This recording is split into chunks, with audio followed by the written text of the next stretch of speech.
Her heart thumped in her ears as she trailed him to the park he usually frequented during the day. She hated that she'd been driven to this, sneaking after him so she could understand what was happening. She was tired of the late-night messages and the bathroom calls. She'd give anything for a shred of truth. But what she'd uncover would leave her sick to her stomach. Joni Parker was never one to meddle in her husband Mark's business.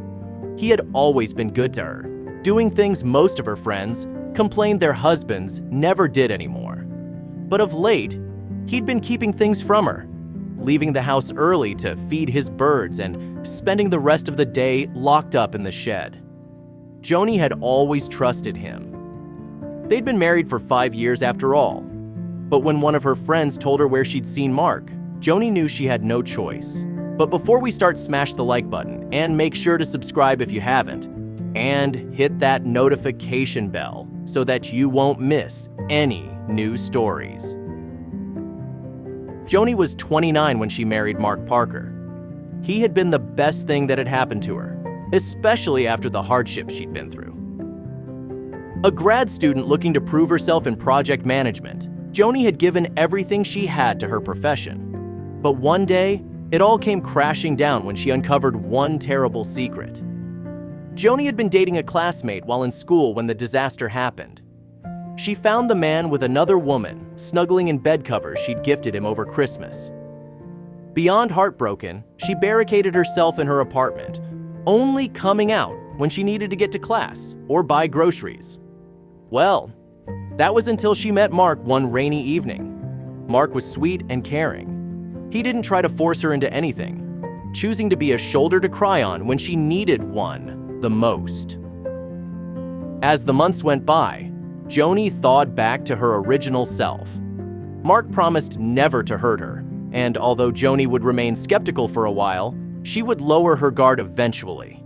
So imagine how she felt when a friend told her what she'd seen Mark doing. When Mark started taking an interest in bird feeding, Joni thought it was an excellent venture for him. Her husband rarely liked going outside, staying in his man cave, whenever he was not with her or at work. He was also usually very reserved. But his whole demeanor shifted as he started feeding the birds that usually flocked in the nearby park. But Joni should have known that this would be the least of her worries.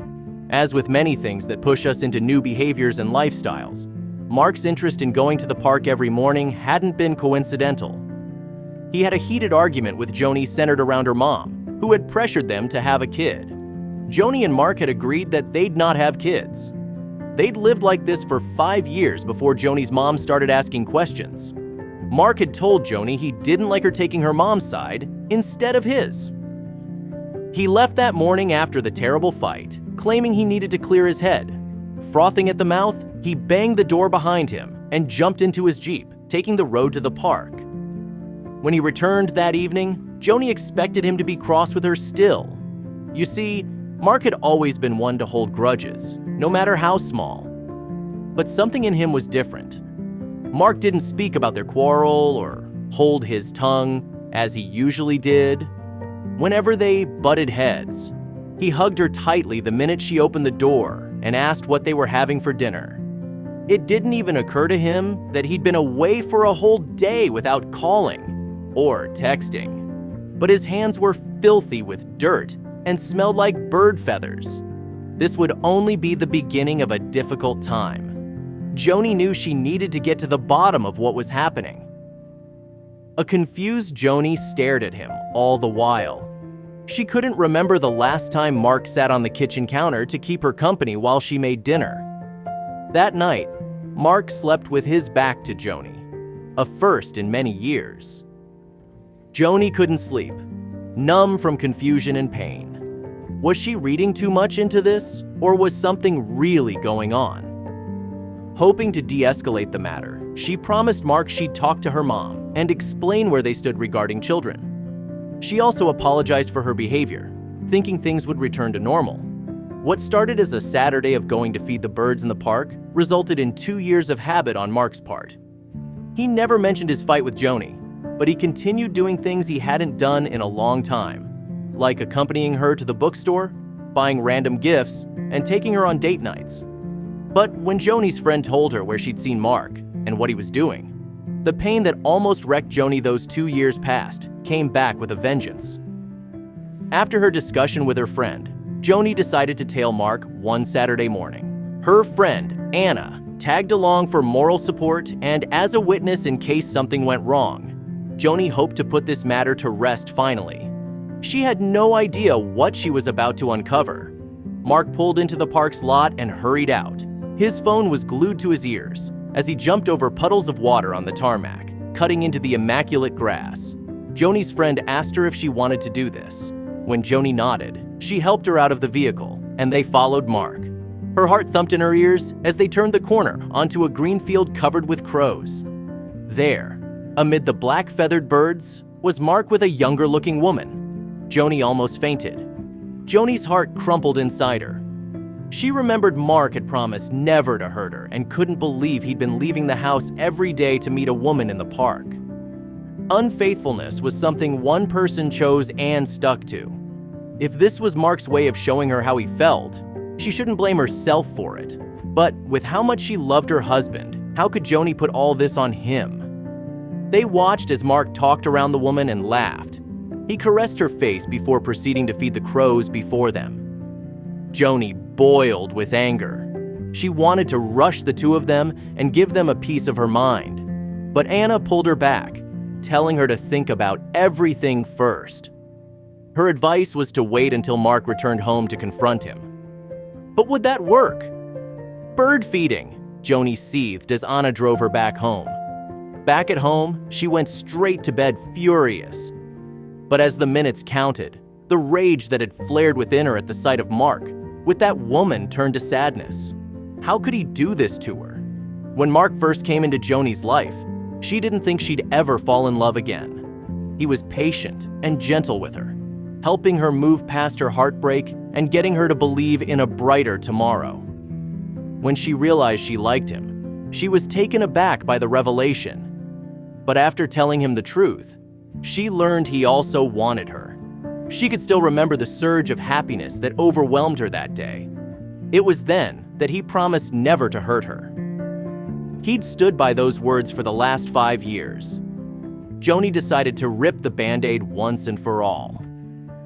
She wouldn't wait for Mark to come home, but would drive back to the park and confront him. She grabbed her keys and tore out of the house and into her car. Mark would regret making her hurt this much.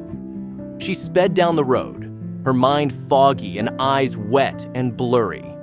Stopping by the side of the road, she trembled with fear and sadness. She'd only wanted to confront Mark. Now she had to deal with the authorities. The officer tapped against her window, and Joni rolled it down. She explained why tears streamed down her face and why she'd been speeding. But the officer told her that he didn't stop her because of her driving. She wasn't even speeding in the first place. He told her that she hadn't signaled a few of her turns and could cause an accident. Joni thought he'd let her go when he asked her out of the vehicle. The officer told Joni she was in no condition to be driving. He asked if he could drive her to the park instead, insisting it was all right. Joni nodded, and together they went to confront Mark. With the officer by her side, Joni's mind calmed somewhat. She even explained her past to the officer, telling him how much her husband's actions hurt her. Her words caught in her mouth as the park came into view. Joni's heart pummeled her ribcage as her eyes landed on the woman again. Mark was still sitting with her on the park bench. He smiled as he ran his hand on her face as if he was helping her with her makeup. The crows around them were calm, watching Mark tear the fabric that held the vows and promises he had once made to Joni. "Is that him?" the officer asked, and Joni nodded as misery washed through her again. She threw the cruiser's door open, stepped into the park, and headed straight to Mark. But as she got closer, she noticed something was off. The woman seemed to be holding a crow in her hands, which was odd because few people ever hold crows. Joni also realized that Mark had earpods wedged deep into his ears. He was nodding and mumbling to some unheard music, not talking to the woman. But that wasn't all. The closer Joni got, the more she realized that the woman next to Mark hadn't moved an inch. She just sat there, smiling next to him as he continued helping with her makeup. It was then that Joni noticed the birds weren't moving as well. It was then that the truth hit her. "She's a statue," Joni whispered as she got close to Mark. He seemed to realize someone was approaching because he lifted his eyes, his gaze landing squarely on her. His lips curled as he pulled an ear pod out of his ear. "What are you doing here?" he asked, placing away what Joni had just realized was a paintbrush. "Are you crying?" he hurried to her. "No," Joni sobbed as more tears broke through her lashes. "I'm not crying. You're crying. You're clearly upset," he said, looking at the officer behind Joni. "Is everything okay?" "It is," Joni said as she buried her head in his chest, awash with guilt. "I just miss you, that's all." The officer excused himself as Mark wrapped his hands around Joni, still confused by what was happening. Mark explained what he was doing, what he'd been doing for the last 2 years at the park. He'd been taking sculpting lessons in secret and, alongside a professional team of sculptors from town, had erected the statue and birds at the park. The piece was so lifelike that Joni feared getting too close would damage it. She was glad her husband hadn't gone against his vows and promises, but she also knew they still had a lot to figure out. In order to protect the privacy of those depicted, some names, locations, and identifying characteristics have been changed and are products of the author's imagination. Any resemblances to actual events or places or persons, living or dead, are entirely coincidental. Tell us what you think about this story and share it with your friends. It might inspire them and brighten their day.